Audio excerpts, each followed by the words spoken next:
मैं जिस बात का जिक्र कर रहा था, क्योंकि सहज योग को पिछले पॉडकास्ट में हमने बहुत करीब से देखा था, समझा था, समझा हमने कि श्री माता जी जब थीं, आप उनके साथ हमेशा से थे और आपने बहुत करीब से चीज़ों को देखा। लेकिन इतने दशकों में आप लगातार सहज योग करते आए हैं, यानी कि आप ध्यान करते आए हैं। आपकी अपनी परिभाषा ध्यान को लेकर क्या है, जो आपके अनुभव से बनी हो?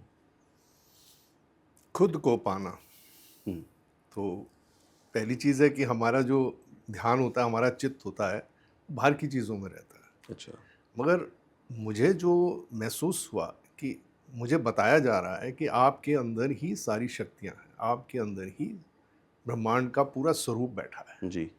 और वो आपकी रीढ़ की हड्डी के ऊपर एक सूक्ष्म तरीके से आपके जो चक्र हैं, जिसे मेडिकल साइंस में प्लेक्सस कहा गया हुँ, है, हुँ। उस तरह से वो एक ग्रेडेड तरीके से आपकी रीढ़ की जो 2.5 फुट की जो डिस्टेंस है जी। फ्रॉम मूलाधार टू सहस्त्रार, जो हमने पिछली यानी कि बार हमारी बात जो की थी, पूरी रीढ़ की हड्डी है। पूरी की रीढ़ की हड्डी है जी, जो 2.5 फीट का है, जी। उसमें हमारे 6 चक्र हैं। हुँ, मूलाधार चक्र है, उसके ऊपर एक कुंडलिनी का वास है, जी। जो एक शक्ति है जो हुँ, हमारे को जन्म से मिली है। और फिर वो चक्रों के ऊपर से ये जब शक्ति उठ के जी। भेद कर हुँ, और हमारे आखिरी चक्र जो सहस्त्रार चक्र, क्राउन चक्र कहा गया है, जब उससे बाहर आती है, तो वो जो प्रोसेस है उस शक्ति का जागना, जी। वो मेरे हिसाब से जो मैंने पाया है कि वो असली आपको ध्यान की अवस्था में लेके जाता है। ओके। मैंने कि ये जो कनेक्शन होता है आपकी कुंडलिनी का, हुँ, कुंडलिनी क्या है? कुंडलिनी आपकी शुद्ध इच्छा है जो जन्मों जन्मों से आपके साथ है, जिसके अच्छा। बारे में मैं पहले भी जिक्र कर चुका हूँ।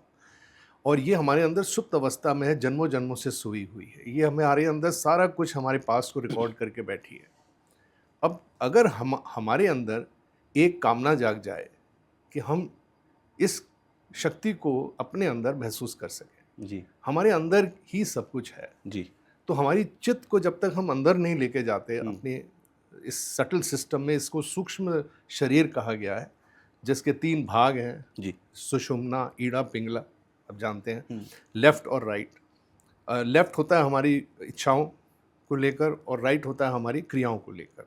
ओके। तो और सेंटर होता है जो हमारा जो है बिल्कुल सुषुम्ना नाड़ी, जो हमारी बैलेंस की शक्ति है, जिसमें जिसको ब्रह्म नाड़ी कहा गया है, जिसके अंदर जो कुंडलिनी जागती है तो एक वॉइड होता है, एक वैक्यूम होता है जिसको वो भरती है। अच्छा।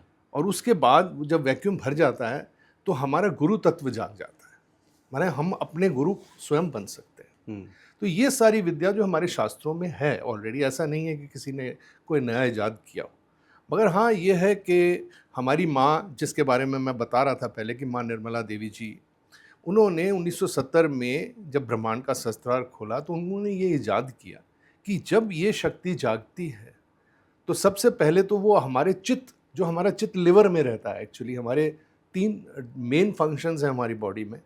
जी। एक हार्ट है, एक लिवर है, एक ब्रेन है। ठीक है। अब ज़्यादातर हमारा लिवर ओवर एक्टिव रहता है, तो हम जब बहुत सोचते हैं हुँ, तो वहाँ हमारा चित्त रहता है हमेशा। तो वो कुंडलिनी शक्ति जब उठती है तो वो चित्त को साथ लेती हुई हमारे हृदय में आती है। अच्छा। हृदय एक जगह है जहाँ कहते हैं कि प्रेम बसता है, जी। हृदय में प्रेम आता है। आप कहते हैं ना, आप भैया अपना हृदय खोलो, है ना? हुँ, तो ये आम कहा जाता है। मगर क्या है कि जब ये कुंडलिनी शक्ति हृदय में आती है तो वो आपके हृदय को विशाल करती है। अच्छा। और चित्त जब यहाँ आता है तो उसमें प्रकाश आ जाता है उस शक्ति का, और वो प्रकाश आपके ब्रेन में आ जाता है। जैसे कि ऊपर उठती है तो आपके चक्रों को भेदती हुई, जो 6 चक्र हैं उनको भेदती हुई, जब वो आज्ञा चक्र पे आती है, जो हमारा ये है, क्या कहते हैं, प्लेक्सस है एक ऐसा, जी। जिसमें 2 नाड़ियाँ क्रॉस करती है, ओके। लेफ्ट और राइट की। और वहाँ जाके वो क्रॉस करके फिर ब्रेन के आगे बैक साइड में वो 2 बलून बना लेती है, एक ईगो का, अहंकार का, एक प्रति अहंकार। तो जब हम लोग जी रहे हैं तो हम ये अहंकार और प्रति अहंकार के बीच में वो बलून हमारे ब्रेन को ढक देते हैं। तो हमारा संपर्क सर्वव्यापी शक्ति जो बाहर हमारे चराचर में फैली हुई है, जिसने पूरे संसार को रचा है, उससे हमारा संपर्क नहीं होता। हुँ, मगर जब ये कुंडलिनी जाग कर हृदय की वो रोशनी चित्त पे लाकर और जब ब्रेन पे लेके आती है, तो आप इमेजिन करिए कि आपके अंदर, पहले आप 3 डायमेंशन के बारे में जानते थे, जी। ये एक चौथा डायमेंशन खुलता है हमारा